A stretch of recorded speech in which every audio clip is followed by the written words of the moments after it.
दोस्तों, जैसा कि आप सभी लोग जानते हैं कि 23 फरवरी 2026 फाल्गुन महीने में पड़ने वाली सबसे बड़ी सोमवार षष्ठी तिथि है। अगर कभी भी मौका लग जाए और फाल्गुन महीने का षष्ठी तिथि सोमवार के दिन पड़ जाए तो आप लोगों को सिर्फ और सिर्फ तुलसी की सूखी लकड़ी वाला उपाय तो अवश्य ही करना चाहिए। इन दोनों का संयोग बहुत ही कम आता है क्योंकि ऐसा दिन पूरे साल में सिर्फ एक ही बार आता है। और माता बहनों, आप सभी लोग जानते हो कि षष्ठी तिथि सोमवार का अगर सबसे बड़ा कोई उपाय है तो वह तुलसी की सूखी लकड़ी वाला उपाय है। तो इस सोमवार षष्ठी तिथि के दिन आप लोगों के यह उपाय जरूर करना चाहिए। बहुत सारे लोग होंगे जिन लोगों ने इस उपाय को ना किया हो, मतलब पूरा साल निकल गया, उन्होंने किसी भी दिन इस तुलसी की सूखी लकड़ी वाला उपाय को ना किया हो। पर माता बहनों, आपके पास एक आखिरी मौका बचा हुआ है जो कि सोमवार षष्ठी तिथि के दिन है। इस दिन आप लोगों को इस वाले उपाय को जरूर कर लेना है। भले ही आपने पूरे महीने भर इस उपाय को ना किया हो, पर अगर आपने इस फाल्गुन महीने के सोमवार षष्ठी तिथि के दिन अगर इस वाले उपाय को कर लिया तो आपको इस उपाय को करने का वह फल मिलेगा जिसकी आपने कभी कल्पना भी नहीं करी होगी। इसीलिए आप लोग इस वाले उपाय को एक बार जरूर कर लेना है ताकि आपके हाथ से यह मौका ना जा सके और आपको इस उपाय को करने का फल मिलेगा। माता बहनों, इस उपाय को आज हम आपको बहुत अच्छे से समझाने वाले हैं। इस वीडियो को देखने के बाद इस उपाय को समझने के लिए आपको कोई और वीडियो को देखने की जरूरत नहीं पड़ेगी। तो चलिए उपाय को शुरू करते हैं। देखिए, यह इस फाल्गुन महीने की सोमवार षष्ठी तिथि के दिन यह इतना खास होता है, इतना महत्वपूर्ण होता है। देखा गया है कभी कभी बड़े बड़े पूजा पाठ अनुष्ठान से जो कि मनोकामना पूर्ण नहीं होते, वह इस फाल्गुन मास की सोमवार षष्ठी तिथि के दिन एक छोटे से उपाय करने से ही आपकी मनोकामना पूर्ण हो जाती है। और बहुत सारे लोगों ने इस उपाय को किया भी है और उनको इस उपाय को करने का फल भी जरूर मिला है। अगर आप लोग भी इस उपाय को करना चाहते हैं तो काफी सारे लोगों ने पासे से दिल ली, काफी सारे लोगों ने साथ रहते हैं। आप इस उपाय को पहले अच्छे से समझ लेना, सुन लेना, उसके बाद करना। आपको इस उपाय का फल जरूर मिलेगा। और इस उपाय को कर लेने से आपके घर में चाहे किसी भी प्रकार की दुख और समस्या क्यों ना चल रही हो, आपको उसका कारण भी नहीं पता है कि भाई ये समस्या किस कारण से चल रही है। उसका कुछ भी कारण हो सकता है, जैसे पितृदोष हो सकता है या किसी भी तरह का मंगल दोष भी हो सकता है। तो इस दिन आप लोगों को इस वाला उपाय को जरूर करना चाहिए। ये एक उपाय है जिस उपाय को अगर किसी विशेष दिन पर किया जाए तो भाई उस विशेष दिन का जो है वह तो हमें मिलता ही मिलता है। पर हमने उस दिन पर इस उपाय को किया है तो हमें उससे भी बड़ा फल मिलता है और फल बहुत जल्द ही मिलता है, क्योंकि आप इस उपाय को बहुत ही बड़े और विशेष दिन पर कर रहे हो। तो चलिए अब उपाय के बारे में बात करते हैं, लेकिन उससे पहले आप लोगों को यह जानना आवश्यक है कि आखिर यह उपाय किस समय करना है, किसको करना है और कैसे करना है। तो चलिए हम आगे आपको वीडियो में एक एक कर बता देते हैं। लेकिन उससे पहले अगर आप लोग हमारे चैनल पर पहली बार आए हैं या फिर मेरी आवाज आज पहली बार सुन रहे हैं तो हमारे चैनल को सब्सक्राइब जरूर कर लेना और इस वीडियो को लाइक करके कमेंट बॉक्स में श्री शिवाय नमस्तुभ्यम ओम नमः शिवाय जरूर टाइप कर देना। तो माता बहनों, इस तुलसी की सूखी लकड़ी वाला उपाय को हमें सोमवार षष्ठी तिथि के दिन कैसे करना है, किसको करना है, किस समय करना है और कहां पर करना है, ये सारे सवालों के जवाब आपको इस वीडियो में मिल जाएंगे।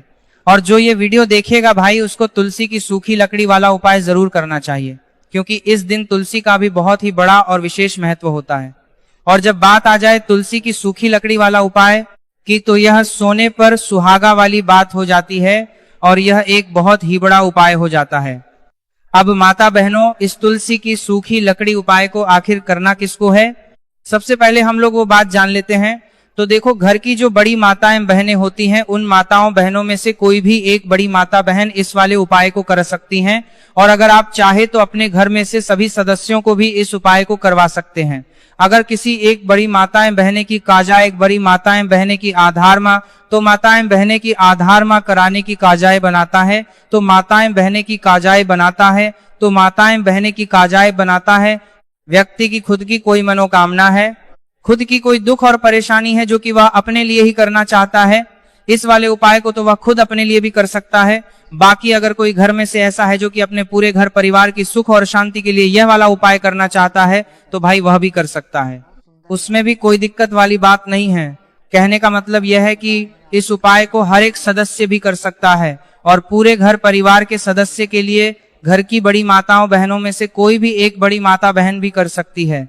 माताएं बहनें अगर घर में उपस्थित ना हो या वो ये वाला उपाय ना कर पा रही हो तो फिर घर का कोई बड़ा सदस्य भी इस तुलसी की सूखी लकड़ी वाला उपाय को कर सकता है, चाहे फिर वो पुरुष ही क्यों ना हो, उसमें कोई भी दिक्कत वाली बात नहीं है।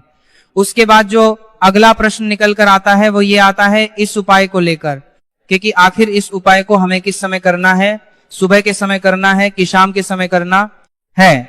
तो देखो, इस वाले उपाय को आप लोग सुबह के समय भी कर सकते हो और शाम के समय प्रदोष काल में भी कर सकते हो।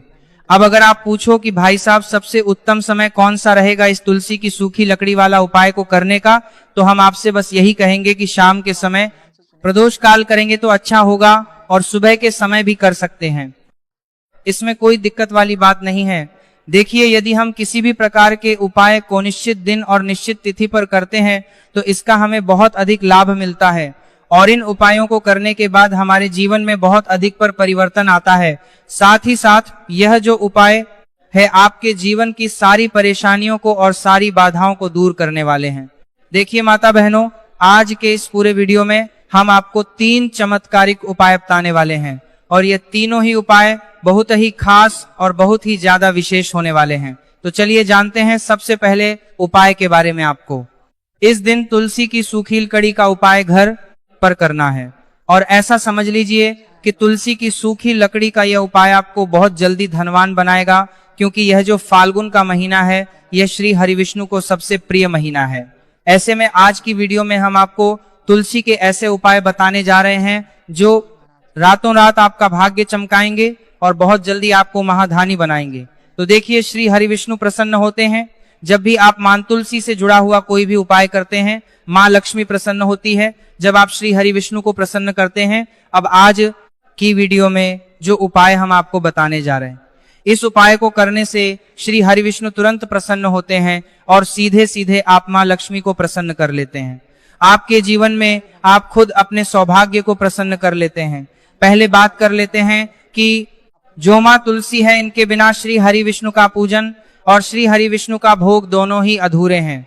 जब भी हम श्री हरिविष्णु को भोग कराते हैं, हम उनको भोग लगाते हैं, उसमें हम तुलसी दल जरूर डालते हैं। एक पत्ता डालेंगे पर तुलसी दल जरूर डालते हैं। और फाल्गुन के महीने में तुलसी का पूजन करने से व्यक्ति को सौभाग्य की प्राप्ति होती है, उसके घर में कभी निर्धनता नहीं आती। आप देखिए, सबसे पहले तो आपको फाल्गुन के महीने में एक हरा भरा तुलसी का पौधा अपने घर में जरूर लगाना चाहिए। अगर पहले से आपके घर में तुलसी का हरा भरा पौधा है तो बहुत उत्तम है, अगर नहीं है तो फाल्गुन के महीने के लिए महीने में तुलसी जी का पौधा आप जरूर लेकर आ, क्योंकि सबसे श्रेष्ठ महीना है तुलसी के पौधे को अपने घर में लाकर लगाने के लिए। दूसरी चीज की देखिए, फाल्गुन के महीने में या उससे पहले आपके घर में तुलसी जी का पौधा सूख गया है, और अगर तुलसी का पौधा आपके घर में सूखा हुआ है तो उससे कौन सा उपाय है जो आप करके रातों रात अपने भाग्य को चमका सकते हैं। तो देखिए, अगर आपके घर में माध्यम में तुलसी जी का सूखा हुआ पौधा है, इसमें उपाय करना आपके घर में तुलसी जी का अगर सूखा हुआ पौधा है उसी से आप उपाय करेंगे, इस चीज का ध्यान रखेंगे। तो देखिए, अगर तुलसी जी का पौधा सूख गया है तो आपको क्या करना है, उसकी छोटी छोटी टहनियां लेनी है, गिने के 7 टहनियां, ठीक है ना। कितनी टहनियां लेंगे? 7 लेंगे। थोड़ा सामोली धागा आपको लेना है और 7 तुलसी की सूखी लकड़ी को एक के अंदर एक यानी गट्ठा टाइप का बनाना है और उसको बांध देना है, ठीक है ना। सारी तुलसी की लकड़ियों हमको इकट्ठा करना है और मौली धागे से बांध देना है। बांध देंगे कलावा लपेट कर। अब आपको क्या करना है, रोली का तिलक इस तुलसी की सूखी लकड़ी पर आपको करना है। रोली का तिलक करेंगे, अगर चंदन है तो थोड़ा सा चंदन लगा दीजिए। अब ये तुलसी की जो सूखी लकड़ी है ये आपको थोड़ी देर अपने घर के मंदिर में रखनी है श्री हरिविष्णु के सामने, और एक देसी घी का दीपक आपको श्री हरिविष्णु के सामने लगाना है। दीपक गोल बाती का लगाएंगे और उसमें 1 चुटकी पिसी हुई हल्दी डाल देंगे, ठीक है ना। श्री हरिविष्णु को हल्दी बहुत प्रिय है। दीपक लगा देंगे, थोड़ी देर बाद जो तुलसी की लकड़ियां हैं उनको ऐसे ही रखा रहने देंगे, तिलक कर देंगे। अब थोड़ी देर बाद आपको क्या करना है, तुलसी की वो जो सूखी लकड़ियां आपने बांधी थी कलावे से, मोली धागे से, अब आपको उन्हें उठाना है। छोटे से लाल कपड़े में आप इसको रख लीजिए, ठीक है ना। लाल कपड़े में रख लीजिए, पीला कपड़ा हो तो पीले कपड़े में रख लीजिए। रखने के बाद आपको क्या करना है, इसकी पोटली टाइप की बना देनी है, धागे से लपेटकर मोली, धागे से ही पोटली बना लीजिए, आराम से बन जाती है। अब इस पोटली को आपको कहाँ रखना है, धागे से ही पोटली को आपको कहाँ रखना है, इसे आपको अपने घर के मुख्य द्वार पर टांगना है, ठीक है ना। अंदर की तरफ, बाहर की तरफ नहीं, अंदर की तरफ, मुख्य द्वार पर अंदर की तरफ टांग दीजिए और माँ लक्ष्मी का ध्यान करिए, श्री हरि विष्णु का ध्यान करिए, यह उनसे प्रार्थना करिए कि हे धन की देवी माँ लक्ष्मी, आप मेरे घर में पधारिए और अपनी कृपा मुझ पर बरसाइए। इस तरह से आपको प्रार्थना करनी है और मंत्र बोलना है। ओम नमो भगवते वासुदेवाय नमः 11 बार यह मंत्र बोलना है।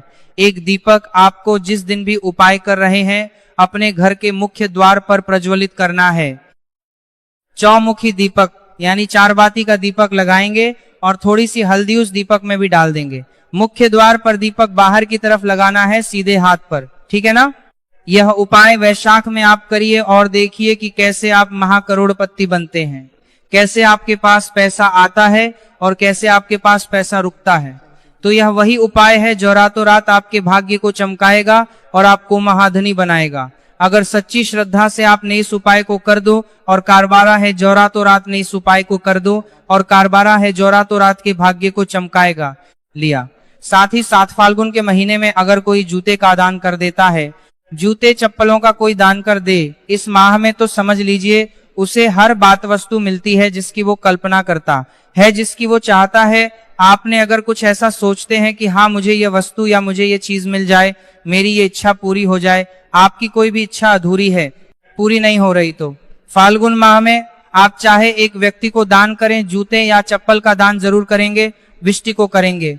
चाहे पद्मा में आपकी कोई भी इच्छा पूरी हो जाए, करिए जल का दान। इस माह में के लिए जल के दान करिए, जल का दान करिए, जल के। और फिर देखिए कि आपका भाग्य कैसे आपका साथ देता है और कैसे आप अपने जीवन में आगे बढ़ते चले जाते हैं। तो बहुत अच्छे से उपाय आपको बताया है। अब हम बात करते हैं दूसरे विशेष उपाय की, कि देखिए यह उपाय भी आपको तुलसी जी के पौधे के वहां पर करना है।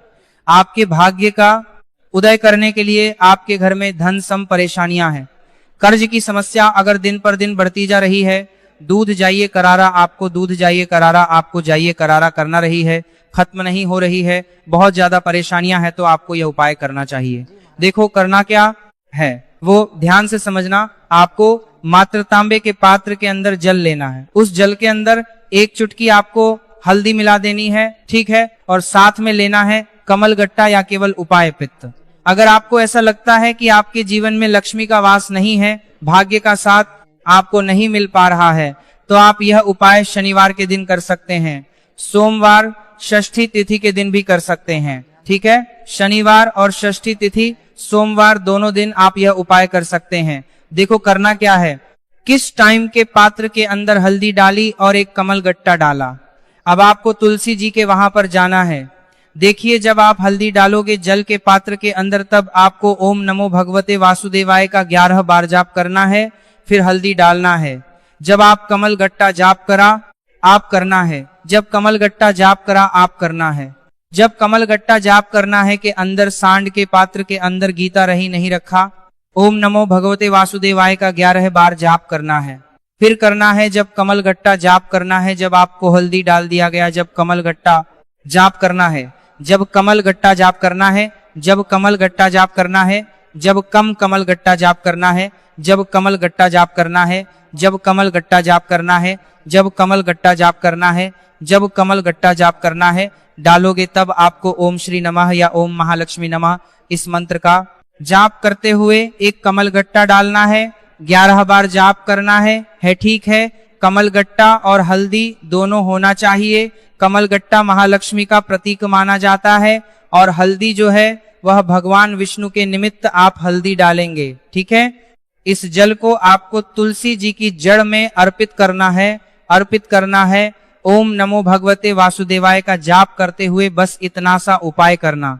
धन संबंधित को कोई भी परेशानियां है वह सब दूर हो, ऐसी आपको प्रार्थना करनी है। कर्ज से जुड़ी कोई परेशानी हो तो ऐसी प्रार्थना करनी है कि यह दूर हो जाए। ऐसी कामना करते हुए यह दूसरा प्यारा सा उपाय आपको करना है। तो देखो ये हो गया दूसरा उपाय जो कि आप सुबह से लेकर के शाम तक कर सकते हैं। षष्ठी तिथि सोमवार यादव, आज शनिवार के दिन सिर्फ 1 बार करना है। अब जो कमल गट्टे को आपको वहीं पर तुलसी जी के वहां पर रखे रहने देना है, आपको उठाना नहीं है।